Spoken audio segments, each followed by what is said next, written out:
everybody. My name is Jonny Snider from Jonny Weld, and here we have Ryan. Hi, I'm Ryan from 810 Metalworks. And we're here at FabTech 2023, and we wanted to do a little interview and share some information. So first of all, Ryan is new to the Edge Army. Just recently happened. I want to first of all say congratulations on that. Thank you. Super Thank you. stoked Very for exciting. Yeah. Very exciting. Happy to have you on board. So yeah, thank you. I appreciate that. What you have something you want to say about being on the Edge Army? Anything? No, it's just kind of an honor. You know, I've been using Edge Weld Cups now for 3 years. I've known, Stacia and Eric for 3 years. And I just feel like it's been a long time coming, just kind of using the product and just kind of building up to, joining the Army and being able to represent the brand. Awesome. Happy to hear that. Yeah, Same here. it's kind of cool, talking to people and just representing and selling for them, being able to talk about the product that I've been using for 3 years now. Yeah, and it's different when you're proud of the product too. Yeah, and it's like, we're welders that actually use it, so it's like, I feel like our words kind of hold weight, because we use it on a daily basis. They definitely do. You know what I mean? Absolutely. So, yeah. Yeah. Well, happy to have you on board. Appreciate that. And it's been fun so far, and it's only been a little while. Love it. So welcome to the Edge Army. I want to talk about, so Ryan and I have been friends for many years in the making. Yeah, it's been great. But we started off our friendship over something completely random. We actually started talking over what chop saw we wanted to buy. He had a chop saw. I was looking to get a cold cut chop saw. And I happened to notice he had a brand, was using a brand that I use. And I reached out and said, hey, how do you like it? Can you tell me a little bit more about what you have? And that's kind of where our conversation started. Do you remember that conversation? Yeah, I think what was happening, if I remember correctly, was you were looking for a chop saw. Yeah. And somebody, I think, shared it in their story. And I saw that, and I had just bought my chop saw. Are we allowed to say the brand? Yeah. Yeah, it was Evolution. Yeah, Evolution chop saw. Yeah. And so I reached out. I was like, hey, I got this chop saw, works really well for steel and all of this stuff. And that's like literally how it kicked off our friendship. It's been like, what, 4 years now? Yeah. I think that was like around 2019? Something like that, I think. Right around that. Yeah. And it just started with having a question about a product. And that's one of my favorite things about like social media and Instagram is being able to find someone that's using a product, ask them real-time questions instead of just reading reviews online, and then getting real feedback from someone, and then being able to apply that to your shop and what you're doing and stuff like that. So yes. Yeah. I think we both learned a lot from that. Yeah. And we've shared since then tons of feedback back and forth on reviews, Absolutely. Products and whatnot. Yep.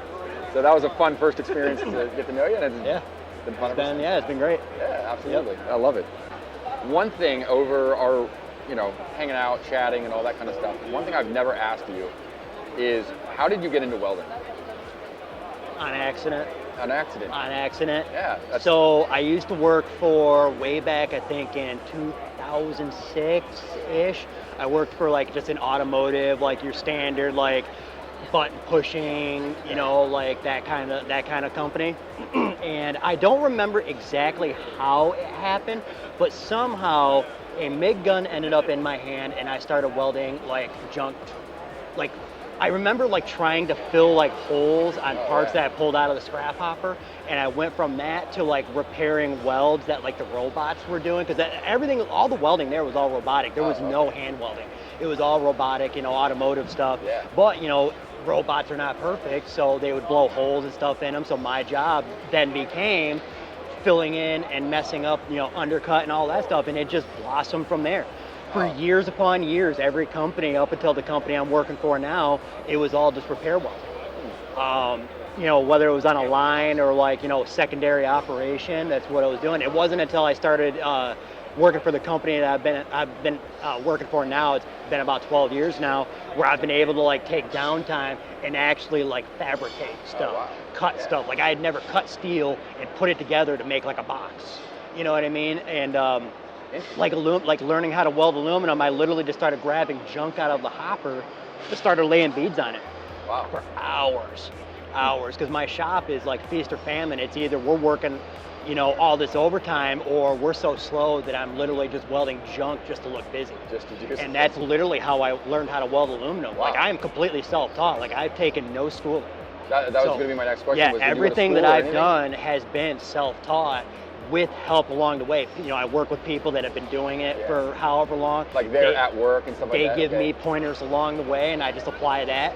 Then I started watching a lot of YouTube. I found like weldingtipsandtricks.com, started watching like just all these different fabricating YouTube channels and everything like that, and it kind of brought me where I'm at today. That's crazy. Yeah. That's But crazy. it literally all just started like being a button pusher, grabbing a MIG gun, and just repairing parts, like literally just repairing holes. When you saw like people welding or like the machines welding, were you interested in it? Like, oh, that looks cool, I want to try that? Or were you kind of just killing time in the beginning?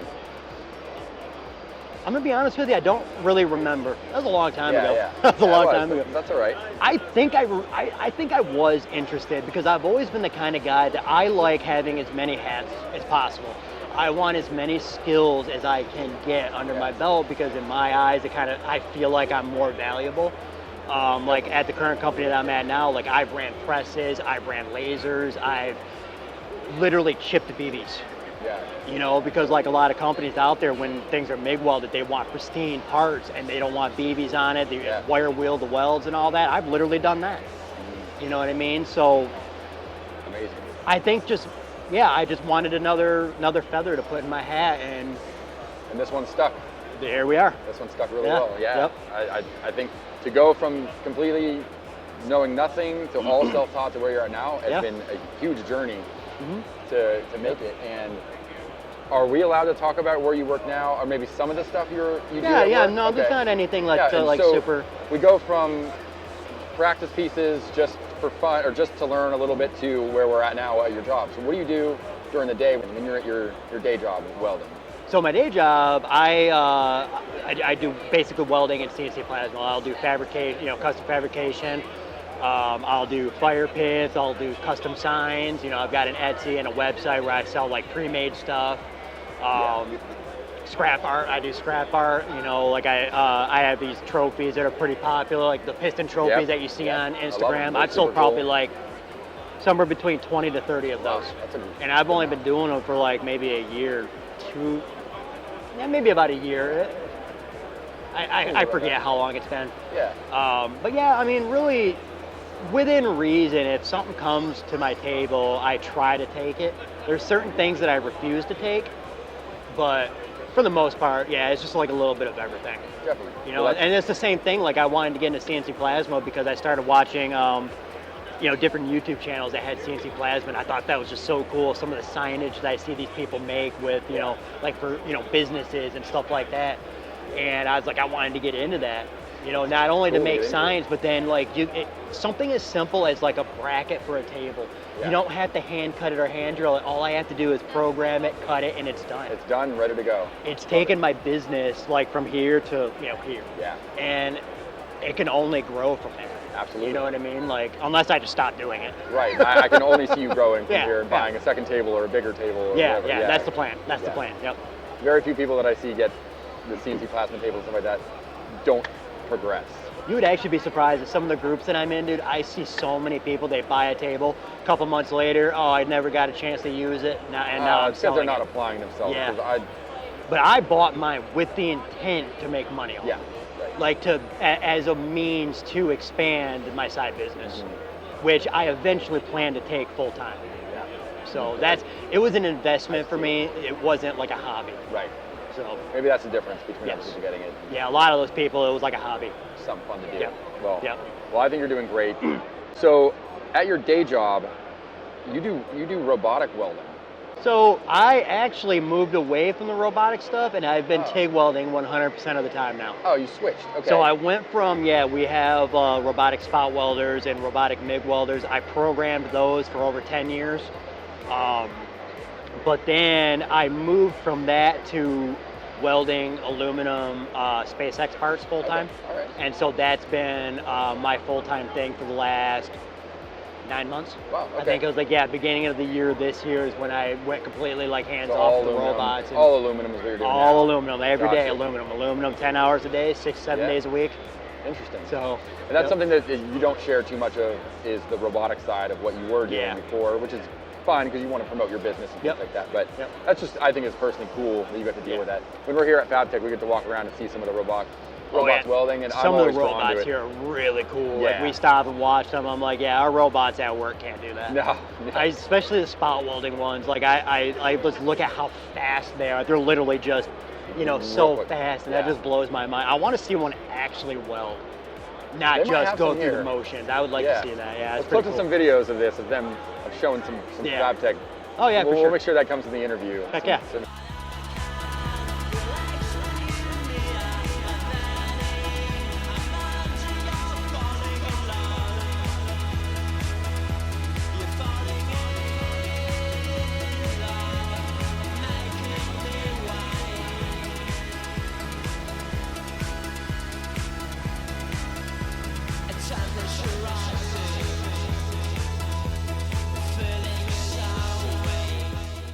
Well, awesome. Was there anything else you want to talk about your business? I don't think so. Anything you want to cover? I mean, so Ryan does welding, fabrication. Yeah, you have your CNC table, so you actually can fabricate. You can cut out parts and then weld them together, which is a great combination to have. Yep. So a lot of people at tables don't do the welding side of it; they just sell one-dimensional pieces. Yep. And you can sell 3D. Yeah. So. Yeah. I mean, you can do so much with a plasma table. It's like one of those things that you didn't know you needed it until you have it. Until you have it. It's like dude, my drill press has just been sitting there collecting dust, because I'm not even joking. Like just simple gussets, I will just real quickly draw it up and then cut it off the table. Have it do the work for you. And have it work for me instead of the other way around. Jealous. Yeah, I love exactly. it. That's great. I'm making the robots, Yeah, you're my work. making them do the work. Yeah. I love it. Well, I'm happy you advanced your business in that way. Thank you. That's great. What's your favorite metal to weld? Aluminum. Aluminum. I think it's what I have at this point. It's what I do the most. Okay. And it's extremely satisfying. I love the look of just a nice, slick aluminum bead. Weld. And it was a long journey to get good at it. Yeah. It's, I think, the harder. I'm not going to say the hardest, because I've never done like any of the exotic materials like Inconel or like titanium or anything like that. So I'm sure that those have their own like separate challenges. But like learning aluminum, like I said, literally just bead after bead after bead. And like I look at welds I did a year ago, and I thought that I was good back then, but then I look at my welds now and I compare them, and they're not even close. You see side by side, you can see the difference between it the two. was like a year ago, I don't think I would have been able to qualify for the SpaceX stuff that I weld. Whereas now, obviously I qualified for it. Right. So, but like, I just kept working at it, just kept practice. like, Goes to show, practice even if you're like good at it, I just never stop practicing. Even when I don't have parts, I'll just grab just some sheet metal and I'll just lay a couple beads here and there, like at the day job or whatever, just to keep it sharp. Yeah, that's awesome. You know what I mean? Like, aluminum is my toughest thing to weld. Yeah, it is. Like for a lot of tough people. Material. And like in my area, I started off by welding aluminum the most because and I heard the same thing every time. It is so hard to find a good aluminum weld. Yeah. I don't know why. I don't know if that's just, the area, or I think it's hard to do. You have to have the right, different machinery.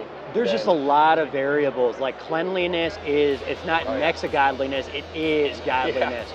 Yeah, I clean the filler metal, the material, wire wheel, I'll sometimes even wipe down the tungsten. You know what I mean? Yeah, don't think about those things. Yeah. I mean, that's just what I do to get that slick, that slick beat. So good note to make. Yeah. So we're going to switch to a different gear here. Okay. Talk about welding, but since we're in Chicago, I thought it'd be very appropriate to ask if you could describe your perfect pizza. What would your perfect pizza be if you could describe it? Yeah. I don't know. I just like pizza. That's all of it? I like pepperoni. I like sausage on my pizza. Yeah. The contentious, does pineapple belong on pizza? I like pineapple on my pizza. I do too. Come at me. I'm all about it. No, I'm in. Thick crust, thin crust? Oh, thick. Thick. Yeah, I like You like the Chicago style pizza? Yeah, dude. I don't like that thin stuff. No. No, there's not enough pizza. There's not enough pizza. You want more pizza? I want more pizza per bite. Okay, awesome. Everybody has a different view on pizza, and I feel like pizza's all over the place with how many styles there are and what people like. So yeah, we've already had some Chicago deep dish here while we were here, and that was my first time ever having like true blue Chicago pizza. So that was really good. I dig it. What are your future goals for your shop? Well, let's just say maybe what do you think, 2 to 5 years from now? Well, I already said to go full time. Okay, yeah. My goal is to be able to buy like a $20,000 plasma table and pay cash. To get to the point where you can buy the machinery you want without stressing out about it. To grow to the point where like, stuff like that, like, because I've become very debt averse. Like I refuse to make payments on stuff. So I mean, I could have already upgraded, but then I'd be financing it and I just refuse to do that. Right. So that's, just goals like that, like just being able to make like large purchases like that. Obviously move, I'm in my garage right now. So to move into like an actual shop, that's on the list. Go full time, like that's really not it, but like that's off the top of my head, like the biggest. Get the equipment that you need when you need it. Yeah. Like not be hurt by buying it, step back and then have to work your way up. Just buy it outright. Yep. Yeah, basically just to be able to make enough of a living to where I can go full time. Gotcha. Okay. That's a good goal. I would say that's probably the number one. Yeah. And that regardless of what, once you can get that, all the other stuff. Yeah, it'll just all fall into place. Yeah, the rest is like dominoes; they just fall right in. Yeah. Absolutely. Yeah, that's great. Yeah. Well, thank you very much for doing the interview with me. Yeah, no Is problem. there anything else that you want to say to the people watching this?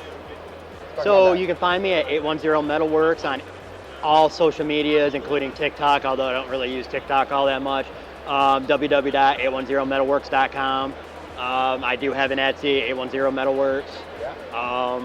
Yeah. Thank you for the interview. Yeah, over the last few years, like I've really just, I've cherished our friendship.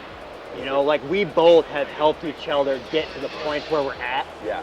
I feel like, you and I were just in very different places a couple of years ago, and we both have ascended.